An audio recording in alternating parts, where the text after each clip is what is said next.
Dear viewer, good evening. Today we are on a date with an exciting and breathtaking story, and it is related to the extent of your faith in God, how you are a person who is close to death, and between you and death there is a moment, and the mercy of the Almighty is revealed to you. And before we begin the story, do not forget to like and subscribe to the channel. This man spent days in a swamp after losing his arm to an alligator and lived to tell the tale. This is his incredible story of survival, a battle with God. The stars burn brilliant over Lake Manatee as the man backstrokes through the dark water. He's exhausted and frustrated by his lack of progress, but he believes he can swim all night if he must. Then a bristling intuition creeps upon him, and he sits up in the water and peers to his left. Just 2 feet away lurks the unmistakable shape of an alligator's snout, the slitted eye yellowy in the starlight. The man whirls onto his stomach and flings out his hands to swim, but the gator strikes, seizing his right forearm in its teeth. The predator twists its powerful body, snapping the man's arm back at the elbow. For a moment, the man's world goes black, as if lightning has struck inside his head. Then, still firmly holding its prey, the reptile dives, looking to drown its victim in the silent midnight depths of the lake. The way Eric Murda saw it, the past 2 weeks had been one long, crazy battle with God. The 43-year-old father of 7 had always had his struggles, addiction, street fights, run-ins with the law. But things had recently become clear. For one thing, he'd come to accept that his relationship with the mother of 5 of his children was over. For another, he'd begun to realize he was running with a dangerous crowd. Intelligent, creative, and spiritual, a self-described weirdo, Murda knew he'd been on the wrong track. God was telling him to clean up his act and live up to his gifts. So he'd been on a sort of ascetic quest. By day, he'd toil beneath the Florida sun in and around his home base of Bradenton, installing and repairing sprinkler systems as he'd done for 25 years. By evening, he'd wander and explore. For the first time, he had no woman or children to go home to. He spent much of his surplus time on Siesta Key Beach, where he gave himself daring challenges. How far out into the ocean can I go at night? How long can I float face up, with my head tipped back so far that my eyes stay in the salt water? For a while now, there had been a thin line between embracing life and courting death. Which was it going to be? Sometimes he slept unsheltered on the sand of Siesta Key. One morning he awoke to see litter scattered along the beach, and felt God telling him that he ought to clean it up. He began collecting trash. It felt good. So he made a habit of picking up litter wherever he saw it, not just on the beach. It became a kind of compulsion. Into the swamp. On Monday, July 18th, 2022, he had a job up in the rural portions of Manatee County. He was finished by late afternoon. Time to explore. Near an intersection of 2 country byways, he spotted a dirt road with a sign that read, Lake Manatee Fish Camp. He nosed his old white work van down into the area, past a little country store and some folks pitching horseshoes, and followed the road. It ended at a boat ramp onto Lake Manatee, a man-made reservoir covering about 4 square miles, ringed by wild swampland. Trash lay strewn along the roadside. Murda jumped out of his van, leaving his phone and keys inside, and started collecting the garbage into piles. After a while, a thought occurred to him. I've been working all day. Nobody's forcing me to pick up trash. I'm going to see what's in these woods. With the abandon of a schoolboy, he ran off into the trees. Before long, he encountered a seemingly impenetrable thicket of brush, thorns, and vines. Seemingly impenetrable. A nice challenge. He charged into it and did battle for many long minutes. It was exhausting, but he pushed on. When at last he emerged into a grove of scrawny orange trees, he was sweaty, cut up, and tired. He had no idea where he was in relation to the lake. He'd been pushing through the thicket for hours, and now all he wanted was to get back to his van and go home. He spent another couple of hours wandering among the orange trees, which were laid out in an endless grid. No sign of civilization. The lake and his van certainly weren't out here in an orange grove, so he re-entered the woods and soon found himself mucking around in swamp water. There seemed no way out of this bog. He labored for hours as the sun sank. Tall, thick grasses and thorns clogged his way. Mud and water filled his boots. His feet hurt so badly that he took his boots off and carried them. But the twigs and brambles lacerated his soles, so he stopped and pulled the boots back on. He tried to navigate by the sun, but kept losing it. Each time he picked out a landmark or chose a beeline course, he became hopelessly lost again after just a few minutes. Darkness was falling when, at last, he re-emerged onto the shore of the lake. There across the water stood the boat launch, now empty, and a little highway bridge less than a quarter-mile away as the crow flies, or as the duck swims. He was beaten, sore, and thirsty. Re-enter the swamp? Out of the question. Who knew where he'd end up? He'd have to swim for it across the lake. Deep water danger. The water was surprisingly cold, especially as it deepened. He started out paddling strongly for the opposite bank, drinking lake water to quench his awful thirst. After a few minutes, he realized he'd never make it with his clothes on. He shed every stitch, letting his work dudes sink to the bottom of the dark lake. He swam on, but some strange current prevented his progress.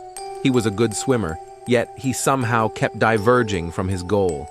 He'd point himself at the boat launch, swim a few strokes, lift his head, and find that he was way off course. It was maddening, but he refused to surrender to emotion.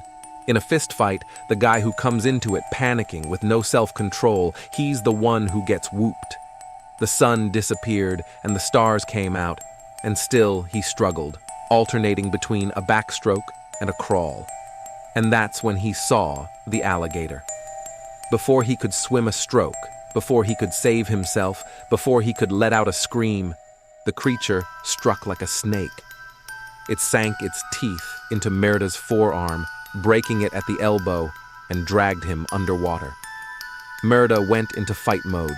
He flung his other arm around the gator's middle, clutching at its heaving belly as he kicked his feet to keep from going to the bottom. Man and beast resurfaced, and Merida gulped air. But just as quickly, the gator yanked him under again. The third time, the alligator did what alligators do. It barrel-rolled its entire body in a vicious coup de grace, and Merida felt the flesh of his arm tearing away as the limb was severed. The creature disappeared into the darkness, carrying Merida's forearm with it. No pain yet, only terror. His one thought was to get out of the water. He swam furiously, paddling with the stump, and came to rest at the lake's edge not far from where he had entered. He paused for a time, heaving in the partially submerged grasses. Nearby stood an enormous tree on drier ground. He dragged himself over to it and stood screaming for help across the desolate lake. Then he realized, I'm the only one who can get myself out of this, just like I'm the only one who can fix every other part of my life. He posted up next to the trunk of the tree and waited for dawn. When the pain arrived, it was exquisite. In the morning, he spotted 2 airplanes. Each time, he climbed up the tree and waved and hollered, which did him no good. He was stark naked in the wilderness, bereft of his right forearm and with nothing to use for a signal. Again, he started pushing through the tall grasses and immediately became lost anew, wandering in circles. He decided the best course was to re-enter the water and wade the lake's edge, following its quarter-mile curve until it reached the boat launch. But that proved nearly impossible too. Submerged logs, tall grasses, saw grasses, overhanging brush, and sudden drop-offs stymied his progress.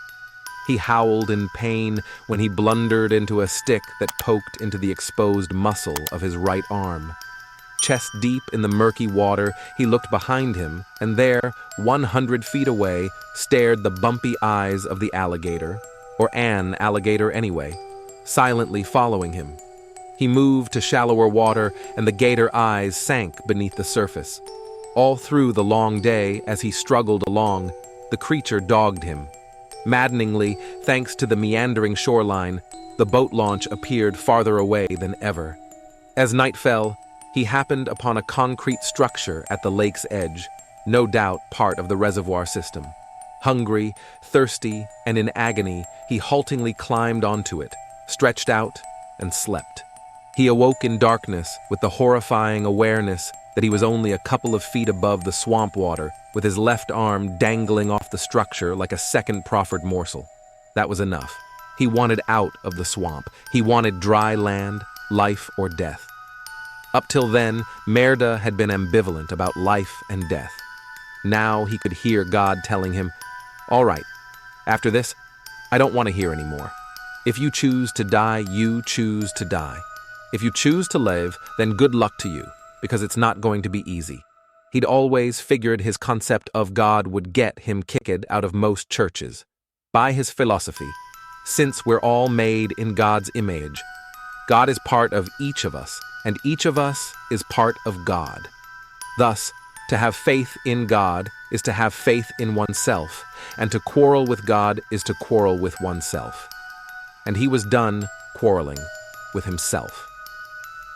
In the Darai, he blundered his way through an eternity of 10-foot-tall grasses whose roots lay beneath knee-deep water, disoriented again. The sun downed on a new day, his third out here, and before long the Florida heat set the swampland to broiling. Green horseflies swarmed his injury where the naked muscle twitched and the bare bone gleamed. The land was so soggy that even when he wasn't standing in water, he could scoop at the earth with his good hand, and a little puddle of filthy drinking water would fill the depression he'd made.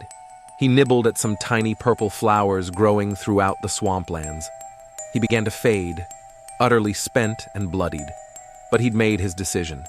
He'd chosen life, even if it meant the pain and frustration of endless struggle.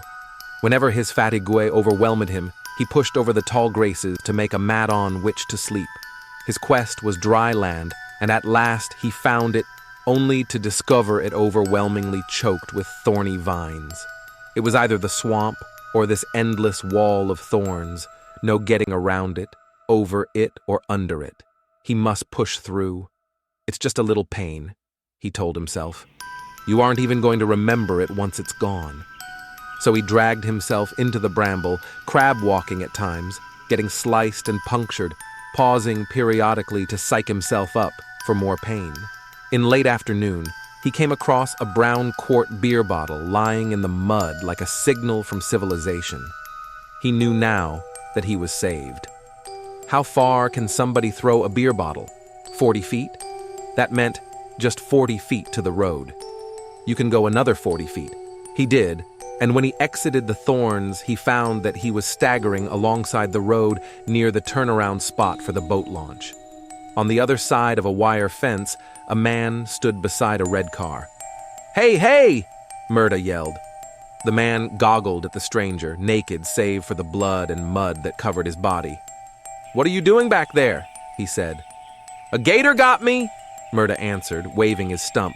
"You got any water?" "Holy, I don't have any water, but I'll get you some, for sure." The fence was the final obstacle between him and civilization. Merda had had enough.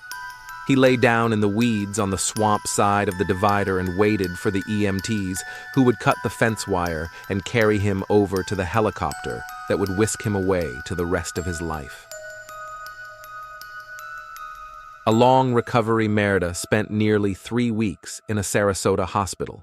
His wound had become infected in the swamp, so surgeons removed considerably more than the alligator had taken, leaving him with only about 6 inches of arm past the shoulder. It's incredible that he didn't bleed to death, but by some miracle, he says, the wound barely bled. He ate like a machine in the hospital and sent a buddy out for one entree not on the kitchen's menu: gator bites. On his release, he tried to return to work. "I can still dig a hole," he says, "but it's with one hand very slowly." It wasn't practical to take up his old trade, so now he's casting about for some way to make a living while sharing the things he's learned. Consult, teach, write a children's book, take up public speaking, try to become a comedian. He says he wants to inspire people to think. If a skinny little dude from Sarasota, Florida, can fight a gator and walk out of the swamp, why am I afraid to open my own business, go to college, or get a contractor's license? The road ahead won't be easy, but then again, that was part of the deal with God. Sometimes he feels at a loss, as if his dreams sound too ambitious, too ridiculous. But Merda says, with the wisdom of a man who has done battle with the divine, it sounded pretty ridiculous that I was going to make it out of that swamp alive too. Thank you for watching. I hope you enjoyed the story. I hope to see you in other stories soon. Goodbye.